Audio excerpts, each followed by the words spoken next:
Do your desires feel good to you when you think about them? That's a good thing, isn't it? That means you are not contradicting them with beliefs that are different. When you want it, but that desire is not as pleasant as when you want it and I want this thing I cannot have. Doesn't feel so good, does it? You ever heard yourself say, I felt better before I knew I wanted that, since I don't believe I can have it?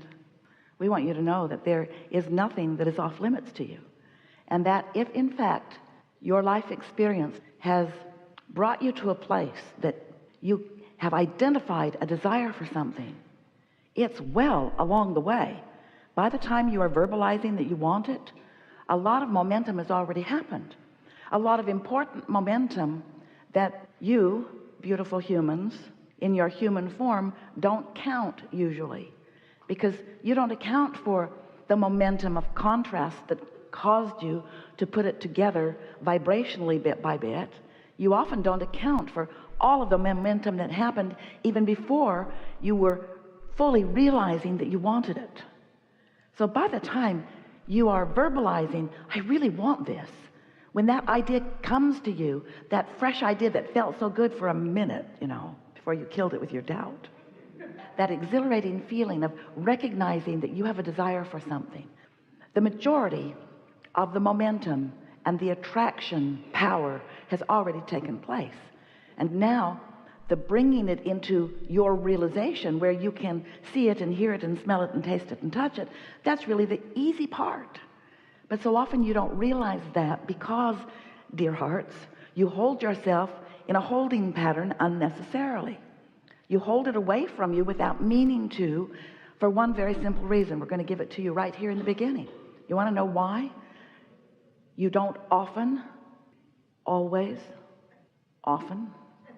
You know why you sometimes, often don't allow your desires to come to smooth and fast and easy fruition? It's because you're looking into the physical world where you want it to show up, and if it isn't there, then your awareness that it isn't there is what slows it down and keeps it from coming. Isn't that interesting?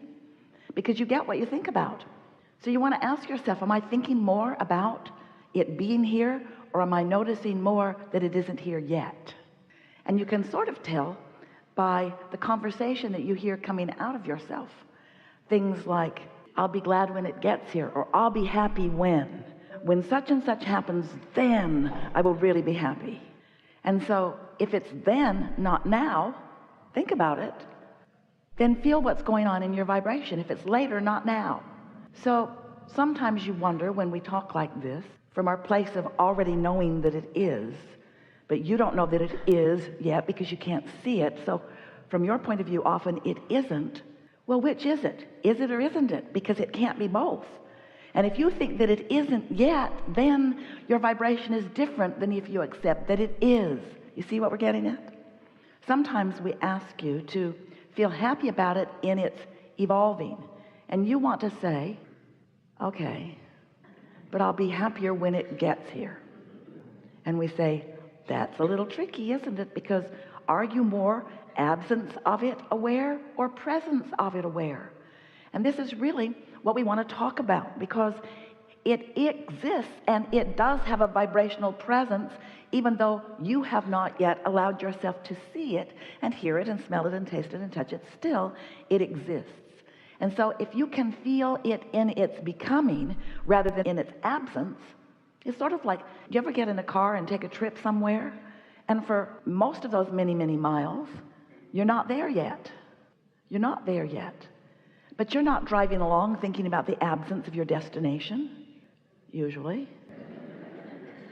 You're usually in the moment aware of where you are, yes? And so we would like to see you realizing the existence of your desires before they have manifested. And if you can find a way to do that, then there are going to be two wonderful, predominant aspects to your life forevermore as you are here in this physical body. First is, many more of the things that you are wanting are going to be showing up faster. And next, you're going to be happy along the way, whether they're here quite yet or not. Have you ever had the experience of really looking forward to something? Maybe it's a vacation or a getting together with someone, an experience of some kind, usually. Really looking forward to it. And then it comes and goes, and then you're depressed because you were so looking forward to it. Well, that's the state of being we would like you to be chronically in. The state of being of looking forward, looking forward, looking forward. Anticipation is such a wonderful emotion, because when you are in happy anticipation, that means you are not blocking the unfolding in any way. In fact, you are encouraging it. Better said, you are allowing it with your vibrational frequency. You're allowing it through your positive expectation. One of our favorite words that Esther finds to describe things that we mean to say is the word expectation, because expectation includes both a desire and a belief. So when you have positive expectation about something, then it is happily unfolding and you're happy all along the way. If you could find a way to be more expectant of the things that you want, ooh, that's the sweet spot of life. When you in your physical body are approaching a subject, the subject that is in your current now, and you are approaching it in the same way that your inner being is approaching it, ooh, that's when you feel bliss or eagerness. That's when you feel love and appreciation. That means you are on the same emotional, vibrational wavelength.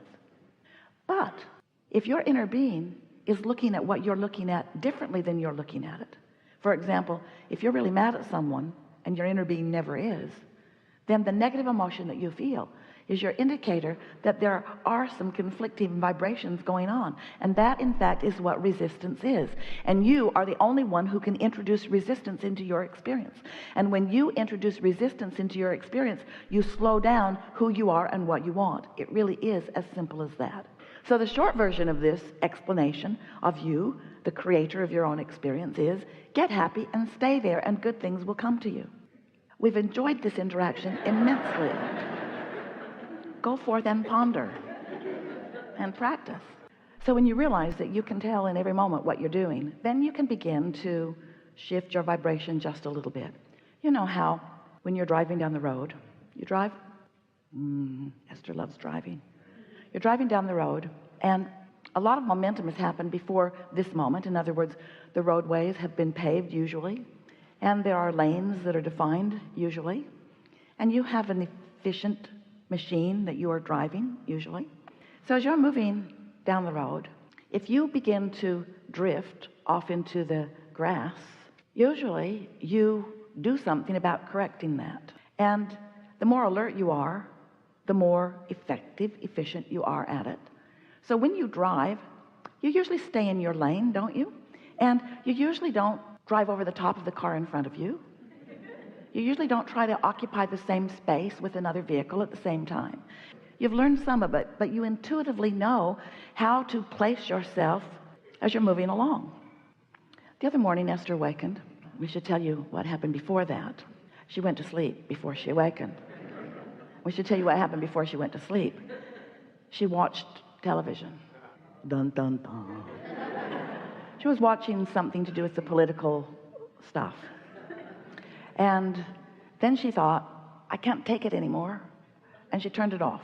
And she went to sleep in resistance, yes? But while she slept, her vibration cleared. That's what always happens. And then when she awakened, she was still in that clear place for a minute. And then she received a sort of disturbing phone call about something not very important, but important enough. Dun, dun, dun. And then she thought, ooh, this is the beginning of a new day. I'm going to take care of this right now. In other words, like correcting your driving, not off in the grass. So she brushed her teeth and sat to meditate. Meditated for 15 minutes. Came back into that clear space and stayed there for a little while until she checked her email. Dun, dun, dun. And then she says, oh no, not this. I'm going to focus with clarity. Now what we're getting at is, this is not so different than driving down the road, is it? In other words, you do something about it, because if you're driving down the road and you're not watching what you're doing, and you end up off in the grass and you don't do something about bringing yourself back into your lane, and now something more happens and something more happens and something more happens and something more happens, you could bring yourself to a lot of trouble. Momentum sort of happens that way, doesn't it? Here's another way of looking at it. If you're driving across a big wide roadway in a very effective car and there's not much going on around you, you could be a little lackadaisical, sloppy in your driving just a little bit, couldn't you? Ever drive with your knees? Ever change places with someone else while you're driving? Sometimes you feel comfortable, and so you don't feel like you need to be so attentive to what's happening, because there isn't some momentum that's going to be to your disadvantage. But what if you're driving on a mountain road and there are sharp drop-offs? Don't you pay more attention to what you're doing? Are not some roads you drive on a little riskier than others? And some subjects you think about are a little riskier than others. Now, we're not saying avoid the subjects that might take you off in the grass. We're not saying that. We're saying when you're approaching those subjects, be clear about who you are. Because it's not what you do so much in a correcting sense that matters vibrationally. It's the preparation you have made in advance. It's how ready you are. It's how much you care about being in alignment. That really is the secret to the success of manage your own vibration. Do you acknowledge that you are the creator of your own reality? Have you come that far? And do you understand that law of attraction abounds and is responding to your output all of the time? And do you understand that what comes back to you is because of the output? In other words, what you're broadcasting and what you're receiving are the same thing. So it matters what you think, doesn't it? It matters a lot. Do you find yourself sometimes being a reactor to what's going on in your experience? It's interesting, isn't it, to be living in a world with so many others who are creating their own reality, because it is not the easiest thing to navigate in all of that vibrational current and maintain your own frequency unless you've practiced it a bit. And that's really what we're talking about in all of the hours that we are together with all of you. Many of you are here at your first seminar, but you are not new to these ideas. And it is our expectation that as we move forward together today, that the things that you will talk about, that you're wondering about, and the things that we have to say about it, and the things that others in the room will think about it as we're having the conversation, is going to move this conversation of personal creation into a whole new place of understanding for you. The most important thing that we want you to understand, and it's easier at sometimes to accept this than others, is that things are always working out for you. And the reason that we know that to be true is because we know who you are. We know who you were before you came into these bodies, and we know who this life has caused you to become. We see the vibrational version of you, the vibrational version that life has caused you to be, the vibrational version that you are now because you want to feel good, meaning to live up to. That's the part of you that we know best. But it does not mean that we are not aware and lovingly aware of where you stand in relationship to that evolved and expanded being. And if there is anything that we wish to convey to you in a way that you can really understand it, it's that you came into this body with great reason and purpose. And that purpose was for this joyful expansion. And that if in your physical body, right here and now, you're not allowing yourself to be that vibrational being that life has caused you to become, then you are less happy than you want to be. You are meant to feel exhilaration. You are meant to feel love.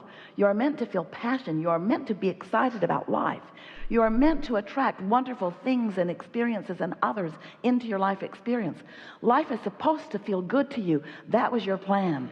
And if it isn't feeling good to you, just not now or maybe often, then something is amiss in your vibration. And we know for sure that it's a simple misunderstanding on your part.